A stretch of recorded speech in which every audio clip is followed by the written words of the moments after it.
Oh, he did. Thank you so much for being here. We really appreciate it. Thanks for having us. You guys are the first group that we're having on here, so this is going to be a bit of a testing ground for me. I'm going to try and make sure nobody gets excluded here. But I want, first off, if you each want to introduce yourself, what you do in the band, stuff like that, I'll give you the floor to do that. Go. My name is Adam Ashforth. I play drums. I'm Alex. I play guitar. I'm CJ. I sing. I'm piano. I play keys. And you guys are all local to DC. You're DC. Yes. DC the folks. area. Yeah. Where is everybody from in DC? And two-part question: where is everybody from? And when people out of town ask you, do you just say I'm from DC? I guess it all depends. I'm from DC. Yeah. Actual DC. Yeah, actual DC. I'm from Reston, and I think I went through a phase when I was in like college where I would just say DC, and then after college I was like, you know what, I'm taking back the pride. I'm from Virginia. I actually love Virginia. I'm tired of people shitting on it. Yeah. So yeah, I say I'm from Virginia now. Nice. I'm from Northern Virginia originally, Chantilly. Okay. I feel like the further away from home you are, the more simplified I'll just like lay false claim to DC. Yeah. Like when we went tour on Europe earlier this year, it was just easier to say DC rather than like Montgomery County, Maryland. Yeah, which is where for I am sure. I was also in Europe at one point, and every time I brought up that I was like raised in Arlington, people would be like, "Oh, like the cemetery." Like they think the entire town is just like one big cemetery. So I also fell for the whole Live like saying inside. You do bring up a good point. The distance matters. Yes. And I think that honestly it's weird because the further you are, the more likely you are to say DC. I think you're right in that. Or just say claim DMV. And I think it's a big point of contention. So I wanted to see what you guys said. You guys have a new album coming out. You guys are playing. Oh, we have a fifth person now, by the way. Also. Yeah, Colin just joined us. Hi, who's this? This is Colin. He plays bass. Very nice. Welcome. It's all true. It's all true. The whole Thank thing. you for being here. You guys have a new album coming out. You're playing a show with us, and you're going to be premiering this new album. What can we expect from both the show and the new album? Oh man. It's a loaded question. There's always these moments, and when people ask us questions, and I think that somebody's going to answer it, and then everybody looks at me, and I'm like, oof. It's hard being Wasn't a singer. expecting that. This new album is going to be very different from anything we've ever done or played, and I'm really excited about that. And along with the show is not really like an album release, is more of like an album preview. So like people who come to the show will be able to hear like every song from this album before the album is released. It's releasing like a month or two later, yeah? Yeah. So it's very early for the local fans. We will have like the vinyl records available that night at the show. So people can listen to it early. Sweet. Also, the show, this is my sales pitch for this show. We're super stoked about it. I mean, 9:30 is like the best place to play. But we're also like, we're recording this set, and it may or may not be like a concert DVD later. So we've never done anything like this, and there's kind of a lot of pressure because if you mess it up, it's just like, it's like that forever. Yep. Footage on a hard drive somewhere. 1,000 times on a DVD. Yeah. I mean, you could do the comedy special route where, something doesn't land and they go, wait, hold on, can everybody just laugh really hard? I'm going to re-say this. You like mess up a bass lick or something. It's like, no, hold on. Not that, no offense, Colin, I'm not singling you out. Yeah, but okay. I'm definitely the one. If you mess up a piano riff, a drum beat, a guitar riff. I think that's really, really cool. I mean, you mentioned that it was a bit of like a documentary. Are you doing stuff outside of the show as well? Is it going to sort of like lead up to it, or are you thinking just recording the show with us? I want to take that piano. You got it. Yeah. CJ's right. I need to start directing my question to specific people. Oh, sorry. Yes, we had these wonderful people reach out and want to make a documentary on us, specifically about what it's like to be an independent band. and, doing it all ourselves on the road. They have followed us for a couple years now. And they were there for the recording of our record. They've recorded some of our rehearsals while we're trying to relearn all of the parts that we wrote in on the record for this show, for the 9:30 show. And they're going to be filming this as what I understand to be a pretty large part of the documentary. So yeah, it's really exciting. It's cool to be a part of something like this. Mm-hmm. So yeah. Have you guys ever done anything like this, like filming performances or anything like that? Yeah, we have had performances filmed in the past. We did some of the radio stations we've played have filmed us, and then South by Southwest as well. And we did something, I guess, a little more controlled, like Audio Tree. We got to do, but this is definitely a first for us. Of this could become potentially not just something in the documentary, but possibly a concert DVD, which is cool because I used to collect that stuff. Still do if I come across it, but it's cool to have something of our own like that. That is very cool, and thank you guys for doing it with us. Very happy to do that. Absolutely, yeah. Piano, what's some of the craziest stuff you have in your collection of concert recordings? That's a good question. I recently got one of the Rush ones. Okay. And that was pretty cool to see Neil Peart doing his crazy stuff. Rest in peace. Yeah. Rest in peace, rest in paradise.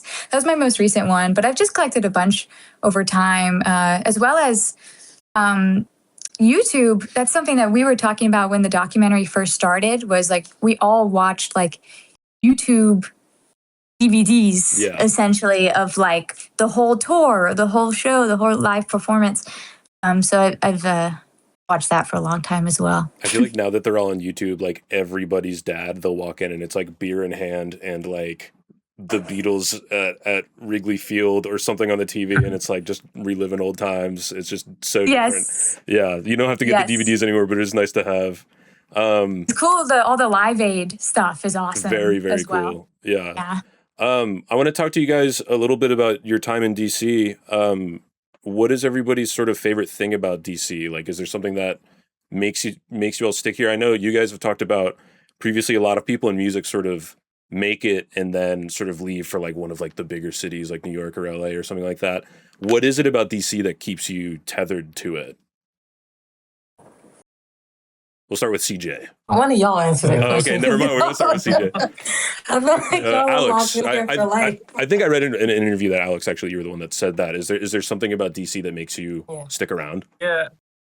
I don't know. I think this is where all our friends and family are. And I do like that element about this is our community that we've sort of built. I think the scene is getting as good as I've ever known it to be since my whole life. I mean, I know there's talk of the 80s being the greatest punk scene ever, but I didn't really get to live through that. So it feels really good. It feels like a really special place.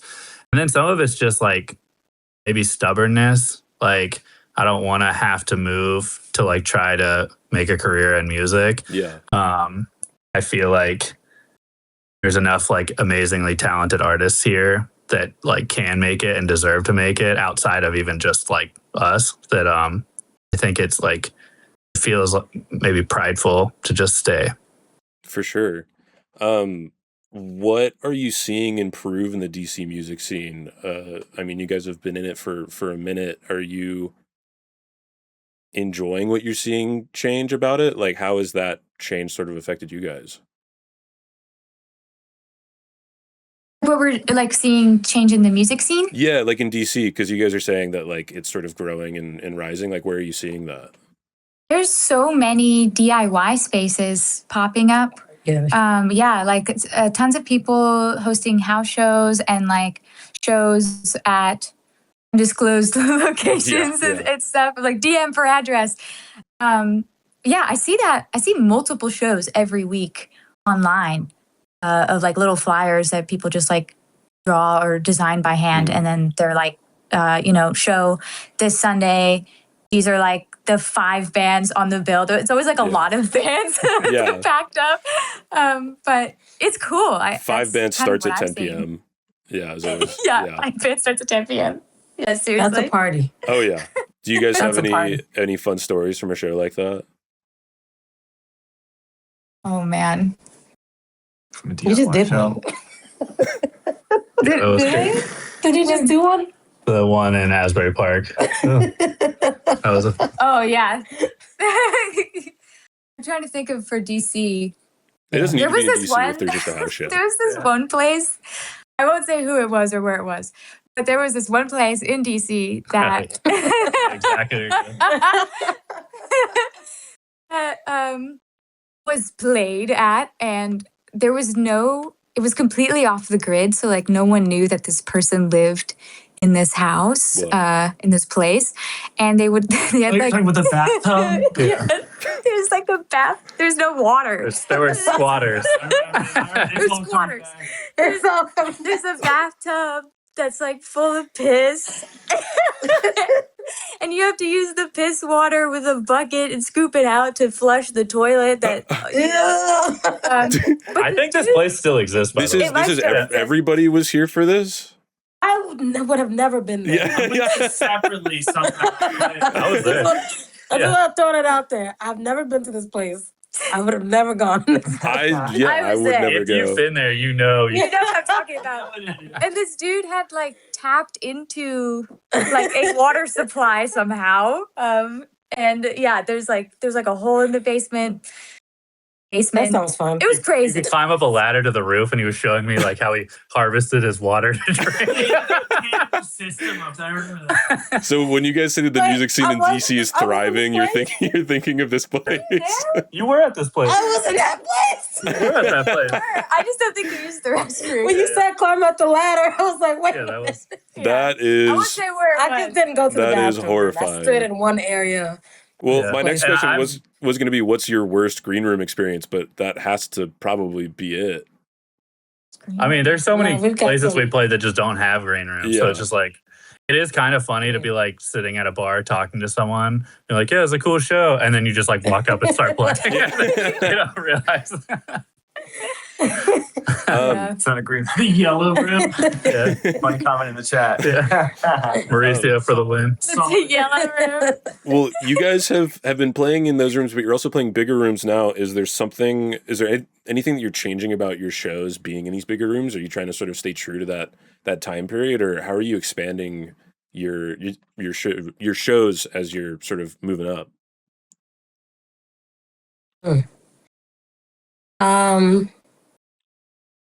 I guess we're getting there now and trying to figure that out. I don't think we've gotten to that point of, expanding the shows, but Yeah. I feel like we're in a place now where we have been trying to figure out how to do so. I think our sets have just been getting tighter, bigger sounding, Yesterday. like naturally. But in terms of like aesthetics and like our new era, like 9:30 will be the first time we've ever hired like sound engineer, lighting person, like thinking about how to stage stuff. We're still like pretty small in the sense that we can't really like carry or like tour with a lot of extra gear because we all cram into like a tiny car. Yeah. But we're starting to see the vision, like where we'd love to have that. Yeah. Very nice. Yeah, I wanted to talk to you guys about how you came to the point where you are now. I mean, you guys all sort of joined as the band went along. Correct me if I'm wrong. It started as Alex and CJ. You guys met in school, and then everybody else sort of, as time went on, joined into the band. Am I correct in remembering that? It's actually started with CJ, I've someone else. never met this man in my life. This man. CJ's the only original member. Right. Excuse me then. Apologies. But everybody just kind of like came on, and I wanted to ask you guys, like, I'm assuming people were sort of in and out as time went on. How did you guys pick, like, oh, this person's a fit for this person's a fit for this? When was the time for everybody when it was like, oh, you're in? I mean, CJ, immediately for you, it was kind of like, all right, well, I'm making the call. But I think it was more of just like, people being reliable and everybody just, the vibes was just there. Like everybody, as far as music, as far as like, how we felt about one another. Like, I mean, even when I met you, I don't think we were, of course, we weren't as close as we are now because we had just met each other, but we still weren't even in a place to like joke as much as we do now. But we still knew that like vibes were there. We could get there. Did it start out like awkward being in a band together? I don't think it was awkward. I think it's you're just still getting to know people. Like you're gonna be in a band with somebody and intentionally be, touring with them for weeks and months at a time. Like you're doing that. I think that when you joined that tour, the first tour we ever went on was probably the most I've ever gotten to like get to know you and everybody in the band. So just like the more you do that, the more you're just like, oh, okay. This is... I don't think anyone joined and was like, this is going to be my life. Yeah. And I'm going to be on the road like 100. Yeah. It's like I just joined because CJ, we met at Black Cat. Yeah. And she was like, want to join my band? I was like, sure. Thinking like it was just going to be like. Play, and I was like, yep. That's like it right there. Now it's like 7 years later and we spend the majority of our time together. So I think the CAT distribution system, but for band members, fall into place a little bit. Yeah. Well, you guys all have sort of different musical backgrounds. How do you all come to agreement on one sound? And I mean, you guys don't have one sound. I feel like I hear a little bit of everything from you guys. But when you're working together and coming from different backgrounds, what is it that points you in a certain direction? Is there like one person that's like, that's it? Or is it a more of a collaborative thing? I think it's a lot of things. There are times where like we can all be like, yeah, that's it right there. There's times that one of us can be like, what if we did this? And then we'll all be like, okay, we can fall in line with that. There are times that none of us agree. Yeah. And we just got to figure that shit out. What's an example of that? Like, has anybody ever had to put their foot down and be like, no, guys, like we are going to do this? And a recent example was our set list for this 9:30 show. Yes. I feel like it was all over the place. We weren't like taught. Everyone was so busy with work that we weren't really like hanging out, and we got stuck in all 5 of us in a car for like 15 hours one weekend. Yeah. And we were like, well, we're here, and we're not leaving this car until this is decided. Might as well do it now. Which is like the most productive thing that's like happened. That's so funny because that's how this album came about. It's true. The only way out is through. The only way out is through a car. Yeah.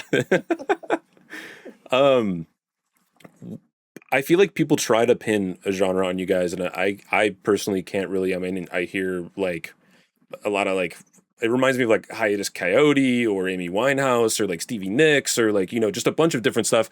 And I wanted to ask you sort of what your inspirations are when going into making music. Is there anything that you are pulling from when doing this? Are you trying to be wholly original? Like, what are you listening to in the studio that's like inspiring you to make records like this new one? Someone else can take this one. You guys. Just depends. I feel like we all have pretty diverse musical backgrounds, as you said. The way our workflow often is we have like a Trello, a band Trello, and we all kind of just submit demos there. We let them accumulate, and then when we feel like we need to access some new material, we'll just each independently like flash a spotlight on certain tracks, and that kind of just gets more focused as like an imminent album becomes necessary to start to plan out. But it is kind of going back to your previous question, it is a pretty like democratic process. And so speaking for myself, there's not any kind of like influence that I'm consciously trying to tap into, or artist or even genre necessarily. It's just kind of whatever comes out, and then being open to like allowing that to be sculpted by the band, and as they kind of take shape, sometimes it's pretty true to the demo and sometimes it's not. So is there an example in this latest album of a song that is radically different from the demo that you first heard? I feel like a lot of the songs a lot of are pretty different. Like we got in the studio, it was like kind of just dissecting everything and be like, okay, what's good about this? What's like not good about it? and then kind of just like finding like the song that each one wanted to be. Because I feel like some of the songs were kind of like, oh, we want this vibe, and it was like little forced or something, like it wasn't quite organic. So just like getting into the studio and being like, okay, like what do we actually like? What is this song gonna sound the best as? Like what is it just like naturally kind of configuring to? And so that was cool. Yeah, that kind of goes to our producer who Jimmy Mansfield, who worked with us in Shout out to Nashville. Jimmy. We had more than one song that started as something else and then like turned into something very different. And so that kind of goes into the trust in the recording process. Like one song we specifically played last year at 930 Club. It's our next single called "The Wait." I think it comes out the day before or the day of the 930 Club show, so look out for that. But it kind of started, I don't know, Alex came up with the demo. It was kind of like, I don't know, Idols meets like almost like hip hop almost. And then it turned into more of like almost like a rock, like Paramore like thing. Like I don't know, not to put too sharp of a image on it, but so yeah, some things happen naturally. And then another song, Bioluminescence, that'll be on the album, started as one thing and turned into something else too. So there's as people previously said, there's a lot of kind of fun left turns. That was the kind of benefit of working with like our friend who's a producer that we never really experienced before, is I think if we play these songs, like they naturally become the song they're supposed to be over like a year. But when you go into the studio, you only have like 2 weeks. So to like have someone else like helping us cut our decision time and like point us in the right direction, so we're not just like arguing with each other, is, I think I never really quite understood like the benefit of bringing in like an outside person to a record, because I'd always just done stuff like with my friends. But that really like illuminated sort of why people hire producers, or like what the real role of a producer is. Yeah. Like people think about Rick Rubin and they're like, he's just an old dude that like sits in the corner with his shoes off and like doesn't really do anything. But it is what he decides to say no to that is why they hire him. It's like literally, you don't know you need them until they're there. And then you're like, oh, actually, this is taking so much off of our plates. Was there a situation in which you guys disagreed with your producer and were like, no, we have to do this, we have to keep this in, and what was that, and how hard was that? Yes. There's a lot of healthy disagreement though, I feel like. There's a lot of like, why do you want to keep this song? Like, because of this. And he's like, okay, man. And then we would kind of like have this like big discussion about it. Like, no, this needs to be on the album. Like one of the songs that's already out, am I blanking, bro? More Than I Needed. More Than I Needed. That one wasn't even supposed to be on the album. I fought for that song. I like that song a lot. This is happening. I didn't forget about that.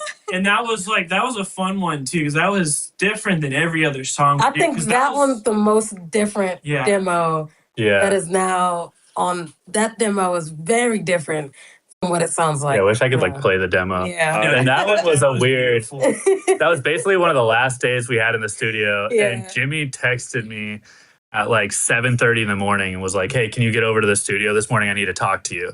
And so he wanted to talk to me as like, I guess, band liaison or something, but I was like, if I tell you first, everybody else will take it well. I don't understand this song. I don't get it. You have one day to do it. We can't like track this one at a time. We just don't have the time. I think we should spend the time doing other stuff. The other thing we could do is just play it live and see what happens, and you'll get like 2 hours to try it. And yeah, so that's just a live song now. It's just like we just kind of crushed it. It was like one magical moment. And that was, I guess, one time where that song wouldn't have been on the record if we didn't decide like, screw it, we're going for it. And we had so much fun. Like Jimmy was like, once we decided to do it, he was like all in. Yeah, Jimmy committed 100%. Yeah. It was everybody all in. He had this like Bob Barker mic that he was just like screaming the song into the whole time.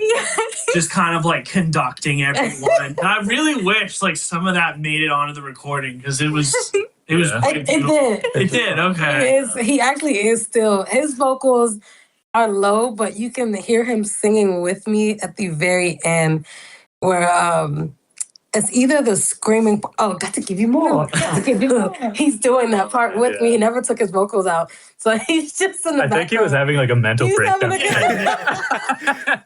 It was like the coolest fugue state ever. Yeah. Hour 16 in the studio. Screaming at me. Like, I guess this is okay. Making deep eye contact. Take 264. Yeah, you get to that point. I listen to everybody's music as I'm writing questions, and that was one of the ones I came back to the most, actually. So, Piano, thank you for fighting heavily for that song. I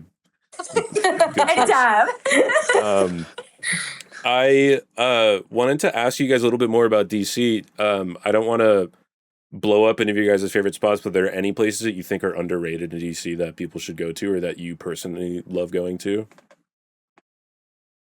Just like anything. Or music? Go to Copycat. Copycat in DC. It's a cocktail bar, amazing cocktail bar, really like but they also have, I love Copycat. It's my secret spot. But they also have amazing food. There's like an incredible kitchen, the floor under. And it's really small. So if you get there and there's no room, you got to wait. Awesome. But the drinks are amazing. I can cut this out of the recording if we want to make sure that our places stay just in this room. I don't think we have enough influence to I think we can properly gatekeep. Yeah. I feel like most of these people probably know what Copycat is. He's acting like we're like Anthony Bourdain and we're going to ruin it. I think we should still go.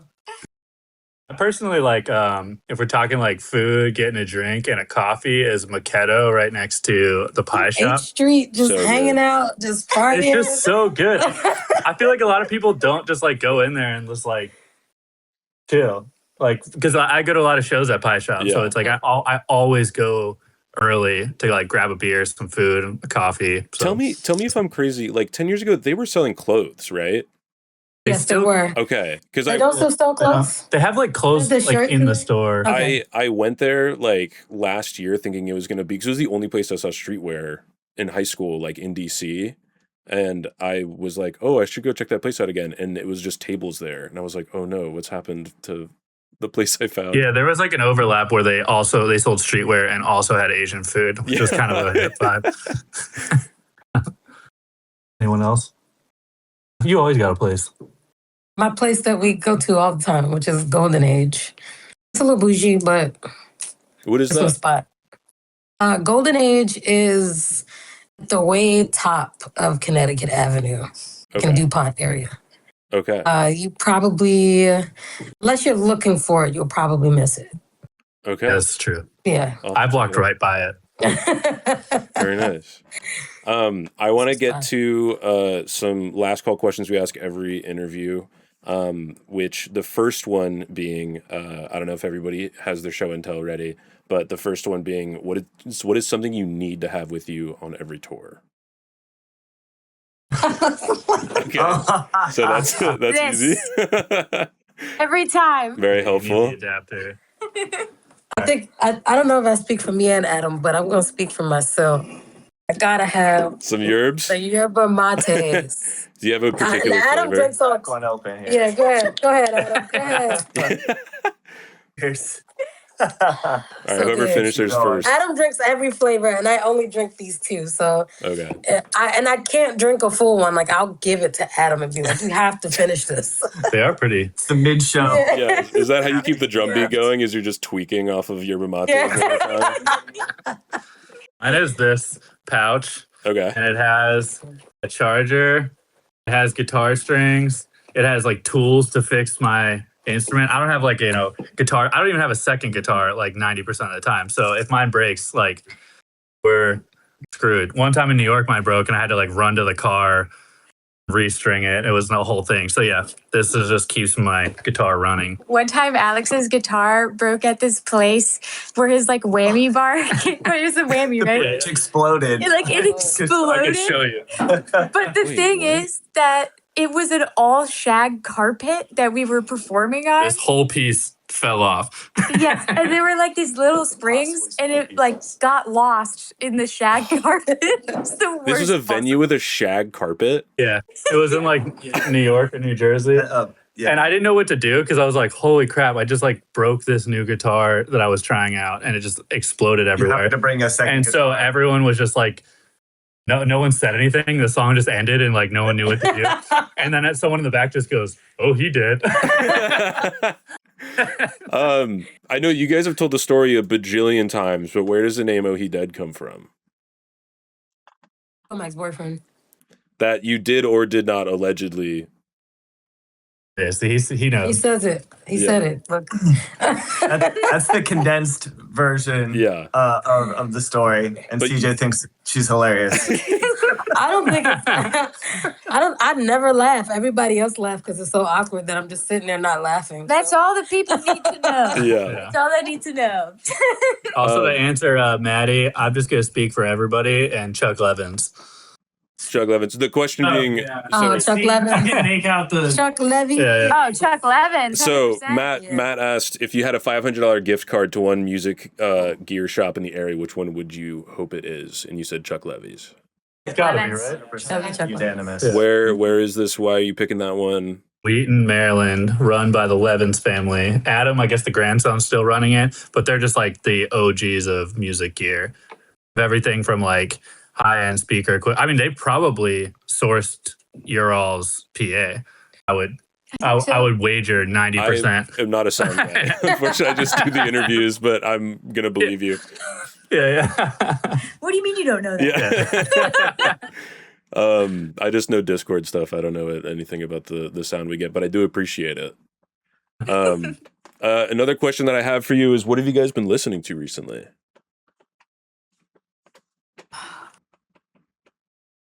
We'll start I've with. been listening to that Barry White song. I've been listening to exclusively one song by Barry White. Which one? What is the name of it? Yeah. The names of his songs are always I'm just gonna a love you. full sentence. Right? It's got. I'm gonna Yeah. love you. Something like Is that. is I'm gonna everybody do a little collectively only listening to the one Barry White song? We're Hell no. Correct. Yes, that's Yeah. I will not join in on that. I will not join CJ, in what are on you that listening part. to? Probably between James Taylor and I went to go see Colin do a Steely Dan concert, like a tribute Hell concert. yeah. And I can't stop listening to Steely Dan now. So I'm just James Nice. Taylor. I- It's been a back and forth between James Taylor and I Steely almost Dan. wore a shirt I have that's like Steely Dan, and then it's Joe Cool with sunglasses on because I like Oh, that's Steely Dan sick. a lot. James Taylor is sick. What James Taylor are you listening to? What's that song? Do me wrong, do me right. I don't know. Oh my god, I don't know. Oh Just no, like I some don't know. like deep cut James Taylor. Don't let me be lonely tonight. That's the Oh, song. okay. Yeah. Yeah. He's so amazing. It's also funny because, of course, like I'm just riding down the street and my windows are rolled down, and I blast music. Like I got that shit on 62. So if I'm riding down your street and you see a blue-haired girl listening to James Taylor, that's your girl. That's your girl. Are you wearing earplugs in the car? How are you handling that? Hell no. The wind is blowing. The music is right. Yeah. Shit is blasting. One more. I have two more questions for you, and then we'll get to audience questions. If you could snap your fingers and have one thing about the music industry change, what would it be? We'll start with piano. She could take the whole day. I can do this all day. How much time you got? How many snaps do I get? Yeah, you can get 10 snaps. Oh man. No, actually, No, pick that's the enough. most important. Gosh, something Everything. I would like to change. I've been thinking about this a lot lately, and I miss the mystery of artists. Mm, I feel like sorry. nowadays, My fault. no, not in this way. Not in this way, but I just feel like, I don't know, it's like, oh, you got to do this trend. Like the artist has to do all the TikTok, all the Instagram, all the trends. They don't have to, and I don't think that everybody should. But I just miss like discovering an artist and not knowing everything. Yeah, where they had about dinner them. last night, and I want to discover. I want to discover things on my own. Like, that's just kind of something I've been noticing. Is just like, I think it's cool. I love tutorials. I love like, here's how I made this track or whatever. But when it's like everything, it kind of takes me out of the, I don't know, like the mystery. I like the mystery a little bit. Yeah, I like that. Yeah. CJ, how about you?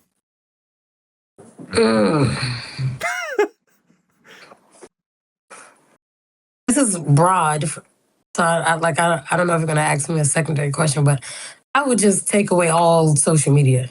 Throw it in the trash. Yeah. They were on Social media is partly my job, so part of me wants that not to happen. Invite me. He said, I think we're on social media. We might be. Invite me to the radio station. Have me on the mic. I don't know. Delete it all. Get it out of my face. Part of my job is social media, but also I would want that to happen too. I'd be happy with being on the streets if I never had to go on TikTok again. I feel like there's too much influence in like, even with people who like, there are people who like may not agree about something and they are just influenced by what's on social media. Yeah. And they still don't believe in it, but they are willing to like change just because what they're saying. So I don't know. Yeah. Throw it in the trash. It's hard not to agree. Colin, how about you? Yeah, I mean, like, I'm definitely the worst one at social media. Like, it's pretty incredible. I don't think I've ever, like, actually uploaded a trend or anything. Which is a shame because he's also the funniest one. That means you guys just have to all be recording at all times and then take advantage. I guess it's really the algorithm that kind of bums me out.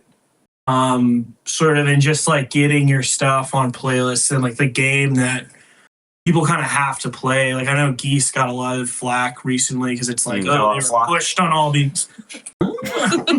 Very funny. And you guys said Colin was the funny one. But I don't know. It's like because maybe like your label like pushed them or something, but it's like that's kind of unfortunately how it works most of the time. Yeah. But also we saw them at a festival and they were also ridiculously good. They were good. Incredible. So it's one of those things where that would be my advice is just like go see it for yourself and then make the decision. You can market something as much as you want, but people will stick around if it's good. You know, I feel like people have a pretty good bullshit meter. Yeah, of course. Adam, how about you? I'll go with, and I think this is kind of already happening, but like more of a consumer shift back into physical media. Specifically, like vinyl's already been happening. CDs, according to what I've heard, like CD sales have been on the rise. I heavily use streaming services, but there's a part of me that hopes that like someday I'll try to log in and everything's gone and streaming is somehow outlawed, and then I'm just down to whatever I can physically and financially invest in. So I do miss that part of music. Yeah. Thank you. Well, and it's like, what am I gonna have in my bunker? You know, the bombs go off. Yeah. Well, and streaming has made it so easy to find people, and that's great. But I do think that there's a nice intentionality to the friction of physical media, where it's like, if you're setting a record down, like you're going to sit down with that music and pay more attention to it. And it's like more of an intimate connection to it. I very much agree with that. I personally am obviously a big fan of physical media. Alex, how about you? One thing about the music industry you'd like to change? I should have had an answer by now. I think it's like becoming harder and harder to like, for me to dissect like who's a tastemaker and someone I want to like follow and like sort of listen to everything they want to say, and who is like getting bought by label advertisements or some outside money, where it's like I'm not. So the discovery process of music for me over the last few years has gotten a lot harder because I feel like a lot of my old sources of like who, like the blogs and people I used to know, I just don't know. Like, I think this is probably a problem in every industry right now, but I don't know like who is behind this. And so I found that I sort of just like went inward to like a lot of the bands I listen to are just local bands that I've seen. It's probably better for the community, but I sort of wish there was like a better way, because I haven't found Spotify. I thought Cobuzz was pretty good at like their articles. I thought that was cool. We have one Discord user that reps Cobuzz. He's going to be so stoked that you said that because everybody else makes fun of him. Everybody else makes fun of him for using it. The problem with that is like, he's going to be so I excited. had it for one whole tour, and I was like, I found so much music, and there was like really great interviews and like articles about people. But the problem is then every time someone would be like, hey, play this show on Thursday, learn this song, and then they'd send you everything on Spotify. So it became this like hard thing of like, am I just going to pay like $30 a month now to do this? So I don't know. Yeah, I think it's hard to find like a really hit band from Philly, in my opinion, unless you're like in Philly. Yeah. Watching You're them. going to those shows where the tub is full of pee and you have to use the bucket to fill the toilet. Exactly. Oh, Lord. We can get that at home. And that's where the best music is. Yeah. Hey, like it really is. It's where you'll find the most spirit for sure. Okay, I got 2 more questions for you, and then we'll go to audience questions. What is some concert etiquette that you wish more people followed? Concert etiquette? Mm-hmm. You might hate me, but I count this as concert etiquette. It can just be something that bothers you about something that people do at shows. I know. Bring the fucking tomatoes back. That was an etiquette. Bring the fucking tomatoes back. I don't know. That's just how that was an etiquette in my eyes. Yeah. Like physical tomatoes. Physical tomatoes, bring them back. Yeah, and you're not saying shit. like be like booing people. You're saying literally throw tomatoes at people. You can boo, you can cheer. Bring the fucking tomatoes back. That was an etiquette. Thank you. That was an etiquette. That was an etiquette. I don't care what anybody says. Yeah. That was an etiquette. Giga-based.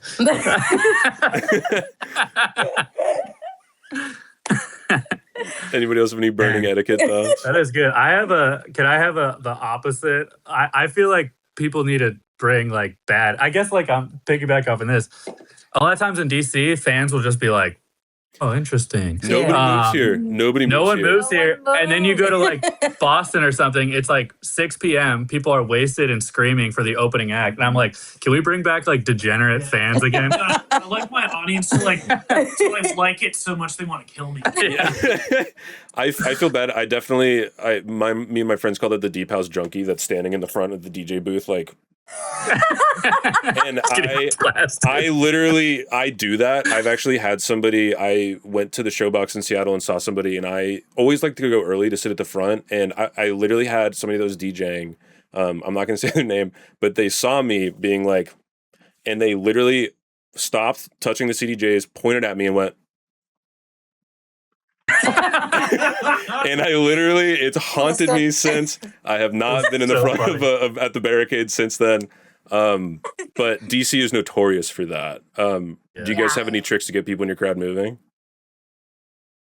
Not at all. We just try to have fun, and hopefully like sometimes by like halfway through a show, like if it's a good night and it's a great crowd, like people will go off. But I would say like it's not just our shows. It's like watching other people. It's just something that we all collectively notice, and we probably won't talk about until we get off stage. Yeah. Or either one of us will turn around and be like, play this song next. We got to switch up this set list because this shit is weird. Yeah, I feel like there's something to be said about it being DC in particular, and just everybody that inhabits it, and sort of the sectors of work that people are in, and also just like the fact that everybody has phones. There's probably like 100 like government aides in the crowd that are like so nervous to show any emotion. Like, yes, I can't be seen having fun. Exactly. Drone operators. Just like, yeah. Some orphan blender north of Grumman is like, they can't see me like doing anything out of the ordinary. But there are like badass fans and we've been lucky to like have a lot of them. But I guess as a whole, you see, you could let loose a little bit. Yeah. We need to bring back, we had Jack White at the Anthem recently, and that was a no phone show where we had the little like magnetic pouches, and that was like people were moving. Because it's like Wow. they don't have the choice of just standing there and staring at their phone. It's like, you are here. What are you going to do about it? And they're not. I know. I wish that was like affordable for like every artist to have. I went to one of his shows when he did his concert DVD thing at the Anthem like years ago, and he had the same thing, and everyone was just like, I felt like it was the most in the moment I had been at a show in a really long time. Yeah, absolutely. I mean, I felt exactly the same. You can do the thing they do in Hacks where they start taking a bunch of paper bags and stapling them and handing them redemption tickets at the door. Yeah. I think I like your DJ's method. I'm just gonna start pointing at people. Yeah. Hey, you. I was gonna make y'all call stop them and be out. like, hey, you. Are you there? Yes. Put the phone down. Yes, thank you. Shout out to Sadie at Bucky's. Yeah, do you guys have any Bucky's opinions? Buc-ee's. Any burning opinions on Bucky's? Sadie in the chat asked. I feel like you gotta stop, We always You have to stop at Buc-ee's. but Do you go It's a out of little your way for overwhelming. Bucky's? I don't even think we ever. Piano. Sometimes I don't even I get love anything. I think sometimes we just stop. we just stop for the experience. Yes. We like stress. For the panic attack, It's giving me anxiety. the Yeah. walls are closing in, but their fudge is really good. Yeah. I feel like I always get duped. Like I walk in there to like get like a Red Bull and some gas, and I come out with like a camping chair. Yeah, like a plushie. Yeah. Yeah, what? Yeah, no, if I get something with just based on it. Yeah. This is necessary for me. I don't want to The go whole too much Western. over our time, and I do want to have a couple audience questions answered. But the last question in our last call section is, what's bringing you guys joy lately? For me, it's we got back into rehearsing like every week Yes, and really like working on new stuff. You know, sometimes like in a tour season, I guess I don't know what you call it, but like you might be floating around the same 25 tunes for 6 months, and I think that was getting a little bit like. I think maybe we're like zoning it in too much. Like we were playing awesome, but I felt like we needed some like band inspiration. So like learning the new record has been like, I've been having a blast. Very nice. Yeah. Adam? God, that was a really good one. We don't feel joy. Not a whole lot of joy. Yeah, There is no it's hard to joy find here. something we're joyous about. Gotta squeeze it out where you can. Yeah. Oh gosh, yeah, it's the simple things in life. Not to fully laugh at that. Just that was funny. His head moved too. He was like, "It's the simple things in life." Yeah. Waking up, cup of coffee. Yeah. Folgers in the 110 degree cup. heat index. Look, Yeah. if nobody simple things in has life any is like, us oh my god, I'm so roasting happy I each need to talk about this things, we can move on. It's the yerba. He's malfunctioning. Yeah, Dude, you drank like half of it quicker. Okay, there I you go. do want to get to some fan questions before Bring we me say joy. goodbye. Killjoy said, we also kind of talked about this, said, is there anything about the crowd that's unique in DC that you don't notice anywhere else? Say that one more time. So Is sorry. there anything about the crowd that's unique in DC that you don't see anywhere else? There's a hometown love that I Yeah. feel like that feels different than other cities for sure. And that's felt almost nowhere more than the 930 Club every time we've played there. We're happy to hear that. People do wear that T-shirt everywhere in the country. They do. Like I see 930 Club shirts just Everywhere. everywhere. Yeah, What we were is- talking about that the other day of like if you want a quiet day, don't wear the 930 Club shirt because like you can be anywhere and somebody will be like 930 Club. Oh, I've That's been crazy. What's the craziest place you've Now, seen now it? I want a 930 Club shirt. I gotta get some merch. What'd you say? We'll get you merch. Don't worry. I need the merch. Where's the craziest place you've seen a 930 shirt? You've been like, whoa, what are you doing here? Sometimes on videos, I'll see like the most random like drummer, Yeah. you know, just random musicians of all levels and status. I can't say in the most random place because it's been almost everywhere, literally. So it's kind of We were in Alex and I were in New Jersey like earlier this month. And this person walks up and they're like, "Hey, 930 Club, I work there." And I'm blanking on what their name was, but they're like, "I work there." And we're like, "What? I'm actually about to play there in August." And he said that he like requested the day so that he would be Nice. there, which is really sweet. Sweet. It's awesome. I feel like I've seen, like, I ran into a guy in an elevator in like Portland, Oregon, who was just like wearing a 930 shirt. And I was like, where'd you get that? Like, not where'd you get that, but like, That's exactly. why are you Where'd you wearing get that shirt? that? Where'd you get that shirt, How did man? you get access? This How is you our even- thing. And everyone's just like, it's a legendary place. Well, it's very nice. I'll try to not get a big head about it. Too You late. should. It's all right. Erock says, what is your guys' favorite cover and what is your most memorable fan interaction? Favorite cover to play or favorite? They didn't cover? specify, but if there's one that you enjoy playing, we can go with that. I was really into Sledgehammer. I was about to say, even though we're tired of it, it was Sledgehammer for sure. Sledgehammer was pretty good. Sledgehammer was Yeah. good. Fan interaction. The first time we played the Kennedy Center, this was all live stream, so it's on YouTube now. It was 2019, I believe. At the end of our set, we were playing another cover we used to do and sometimes do, Valerie. And at the end, the camera pans out, and then there's this like bald man, like. Oh my God. Interpretive I met him dancing. on the street And once, he's like years after that. The moves are incredible, and he came to the last show we played there too at the Millennium stage, Oh, nice. and it was great to reunite with He was them. good. So that What one was his sticks out. move? He's just doing Like a lot of arms, expressive- a lot of Love it. legs. he was just going It's pretty whatever sick, he yeah. felt. Whatever he felt. Was it He was surprising to you guys to see people start like moving like that? He stuck out because like the standing room, a lot of people were Yeah. seated, and so there was only a few people like in Yeah. the front standing room. So he had a lot of room to work with, and he used that space. It does make me excited when I see people like get up when it's supposed to be seating Yeah. and they just can't contain themselves. They're just like, I gotta get up. I'm just like, yeah, get up. Get on up. We have a few people who, over like years, we've become friends with who will like follow us to like our gigs and stuff, like our shows, and they've come to see us in like Denver, LA. LA, and it's awesome to see a familiar face when you're on the road. Canada? That's very cool. Canada, Yeah. it's cool. It's a really cool feeling. Yeah. At what point would that like freak you out? Would it ever? If the person was weird. It would depend on the Like, cut off a lot. Yeah, as long as they're I chill. think it would freak me out if they ended up like at our hotel door or something. But Yeah. like Sure. Yeah. come to the show and they don't really like stick around either. Like they come to the show and we chat for a little bit and then you just never see or hear from them again until the next show. Yeah. Yeah. until the we bat we signal have shows like the up. sweetest people. Yeah, we really do. So we're very, very blessed for That's that. very nice. I wanted to ask you guys about this. CJ, I'm going to ask you first. You spoke at one of our press conferences about the Resale Act in DC. A quick disclaimer, the Resale Act is about putting a cap on ticket prices for resales and sort of holding third-party ticket sites accountable.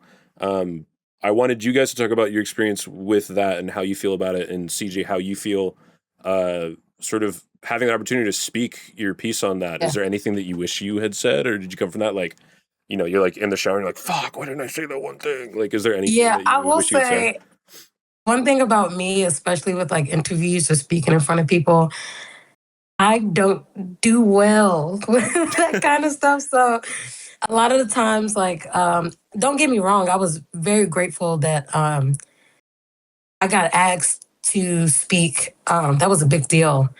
And I remember just messaging our manager, Claire, and being like, I need help. I don't know how to put my words together. Like, I don't.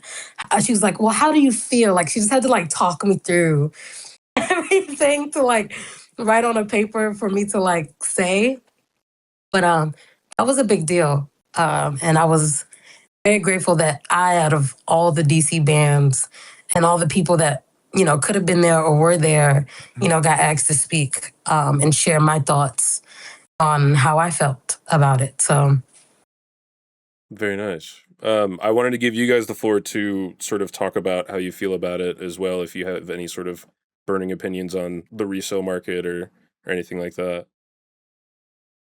Or maybe CJ said it all already. How did you feel? What did you say?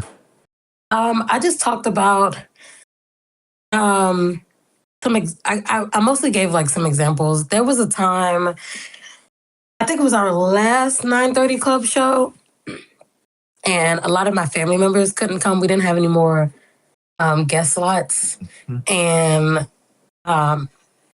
people were reselling our tickets for like $180 or like it was like so much money. It was just like ridiculous, and I was like, "What the fuck?"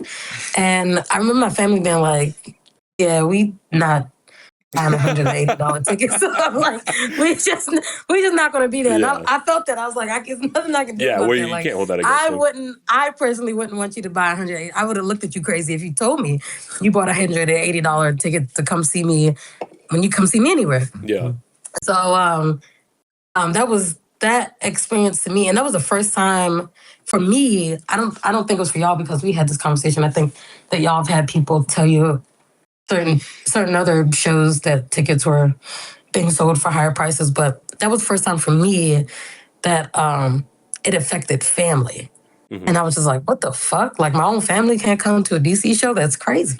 Yeah. Like, Well, it passed. but We still have to wait a little bit for it to come. it did. Yes, it did. Yes, it fucking did. Thank you for your time and helping us get that through. Guys, we've gone a little bit over our time, so I want to first off thank you so much for spending nearly an hour with us. It's been so lovely talking to you, and we're very excited for your show, August 15th at the 9:30 Club. I want to give you guys a second to just sort of plug whatever you want, talk about whatever you want. It's your floor for anything you want to say. CJ piano. I don't know. I'm just. You have anything to say? I don't have any. We've said a lot. We've said a lot this interview. So if there's nothing burning, then I hope that's to see okay. everybody there. I hope we fucking sell out. That's what I really want. That's all I got to say. 9:30 or Atlantis or any of those venues are like it's sort of one of our like highlights of our year, and we plan out when we'll do 9:30 or when we'll do Atlantis like a year in advance. So it sort of dictates what other stuff we're playing, when we want our new set to be ready, because that's what we want our like hometown fans to get to see it first. And it's almost like it should be perfected, but we're also kind of trying it out on people in DC. So like we really only are playing one show between, I guess a couple more, maybe in Denver, but like it's just one. Just one, yeah. In Philly. So it's just like we have one trial run, and this is just like, it means a lot to us to be able to like play the venue, but also it means a lot to like see people that have been coming to see us for years. And yeah, like when I say we plan out when we're going to be here, it's like my calendar year is based on, okay, if we're playing 9:30 in this month, that means we can't play for like the 2 or 3 months after. Like, what is the other venue we're going to play at? It's like, it is our first choice every time. That's so nice. And just a cool plug-in. Last year, we played one of the songs that's going to be on the album, which is Bioluminescence. And I don't think we had discussed if it was going to be on the album yet. And we had never really rehearsed it or practiced it. We just we're just gonna fucking do it. And we did it and the crowd went wild. And I remember we were all just like, yeah. So now it's on the album and it's a whole nother vibe. And we're really excited to bring it back this year and play it. So well, the feeling's mutual. Get there early. The opening band, no. Oh, Novo! Yeah, it's gonna be insane. We're excited. Tickets available. The feeling's mutual. We love having you guys at our venues. August 15th, you're previewing your new album, Vertigo, which is releasing September. 8-9er. Dang it! It's December. In September. Yeah, it is releasing in September, and then you guys are touring it afterwards. But a whole CJ moment. 25th. I almost said 26th. I had it in my notes, but I wanted to give you guys the opportunity to try to put you on the spot there. But guys, it has been so lovely talking to you. I want to let you enjoy the rest of your time. You took time off from rehearsing to be here. You're literally in the rehearsal spot right now. So thank you so much for your time and for being here. And we're stoked to see you on August 15th. And we hope to have everybody there. Oh, yeah. Yeah. Thank you. Thank you, everybody. Everyone. I'll see you later.